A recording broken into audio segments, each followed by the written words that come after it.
Shield. By verses of Homer and Auden. A long time ago, when the world was still young and the heroes were swirled by the fiery trials of fate, events unfolded exponentially and excitingly. In a world where the gods decide the fate of mankind, the ancient, resounding epic that has survived to this day.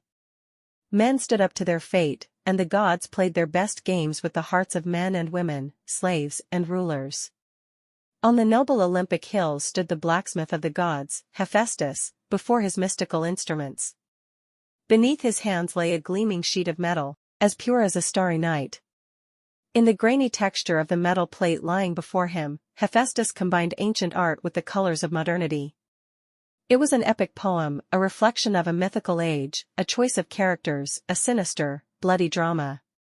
In a scene from the Trojan War, the flag of the proud warrior Achilles rises, leaning over the battlefield like a thunderbolt expressed by the will of Zeus. And in the corners of the shield, under the careful work of the divine blacksmith, the play of sea water through the cry of the hero's mother, Tethys, comes to life, unraveling the destinies of men and gods. The shield depicts scenes of people facing their flaws and fears, the human and the divine. Hephaestus' fiery hero is drawn to the depths of his enchanted sea, where he touches the sands of existence, sucked in by the thirsty rhythm of the grains of sand into the clock. And under the Olympic sky, under the focused gaze of the gods, past and present, they banded together to twist a tragic new story. Achilles' shield sword, ready to accept on its striking surface a swinging cluster of mythological images and human emotions. The trembling metal shone in the sun, reflecting the joy of the distant past and the sadness of the unknown present. The Olympian gods, bent down, watched the images revealed to them as unknown pilgrims. The hands of the blacksmith, like magicians, carved the fate of the world. But on the shiny metal were painted not cities and ships, but artificial deserts and a lead sky. The shield reflected a plain without a line on the horizon, without life and hope. Only emptiness. In this bottomless wilderness appeared a series of inexplicable and mysterious shadows. A million eyes, millions of boots in a column, waiting beyond the faceless horizon. Inhuman voices returned as the hum of flies, swimming in their ears, confirming the legality of what was happening. All this stepped into the dust, walking with conviction and aspiration to its destruction. They walked, overcoming obstacles, haunted by grief in the face of their ultimate destiny. And in the person of Tethys, the mother of the great Achilles, Hephaestus offered the shield and prepared to tie the knot for the eternal adventure. But instead of sacred rituals and sacrifices, she saw on the shiny metal a scene of sorrow and humiliation. Indiscriminately stretched barbed wire, servants' rest, the clock ticked ceaselessly. Crowds of ordinary people silently watched as the pale figures with their hands and feet tied looked up at the light rising from the shining metal. In this story, the axiom of the modern millennium was embodied, sad but true, tragic but painfully real. The shield was based on history, the universality of day and night, the stars and the sea, love and war. It is a mirror of the human soul, reflecting inner conflicts and hopes, of sorrows and joys. The light of the sun shimmered toward metal, while the moon loved the darkness of night. The Valley of the Gods, imprinted on the shield, was a separate, conspiratorial world. The sea twisted like an eternal sentinel giant on the edge of reality. Around this fantastic circle are differentiated the imaginary portals to the sea of time and consciousness.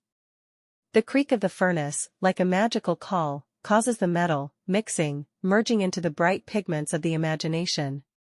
Streams of fire burst like the fury of nature in the dance of creation, creating unknown chaos and unreal beauty. With every stroke of the hammer, with every flash of flame, a story is written that we don't know, but we can learn. Engraved with the imprint of gods and lords, this shield rises like an arch, connecting the power of supermajesty with the human soul. Not only does it reflect struggle and defense, but it is also a source of inspiration and worldview revelations. Gold, silver, and copper serve as a palette on which the divine dragon depicts the center of the world.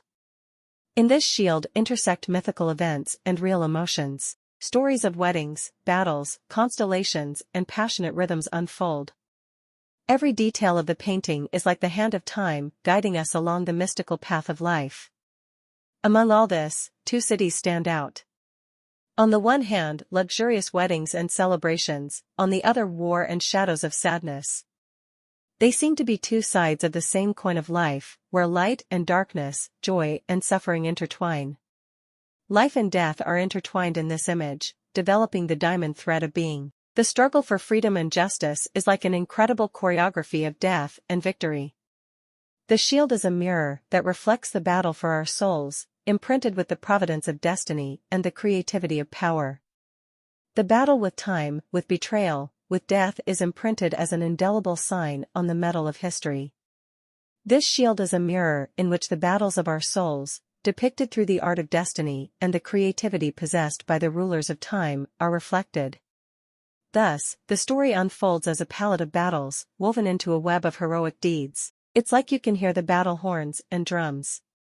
Horses gallop, chariots rise into the air, like dark storm clouds, foreshadowing the near danger. And in the shadow of the vines, under the crown of the oaks, comes the wild moment of noon. With food and wine, we share the joy of our efforts and the fruits of the earth, of the merging of man with nature, of what has been achieved and the impossible, of the harvest and the collection. Hours are formed into a song of existence. And in all these manifolds, Hephaestus attracts like a magnet the world of myth and creativity. At the last end of the earth, he has settled Ocean, the gigantic water ruler of time and destiny. This image of eternal power reflects the relationship between gods and men, between myth and reality. And at the end of this fascinating painting craftsmanship, the divine Coryphaeus Hephaestus completes his work by giving Mother Tethys an impressive helmet, armor and shield. As the queen of the seas, she gladly accepts them, which means feats and events yet to come. Thus, the literary monuments of this period, preserved to this day, become more than just content. They are a cipher that opens the door to a magical world of legends, and real human history, creating a mosaic of images, emotions, and symbols that shake our senses.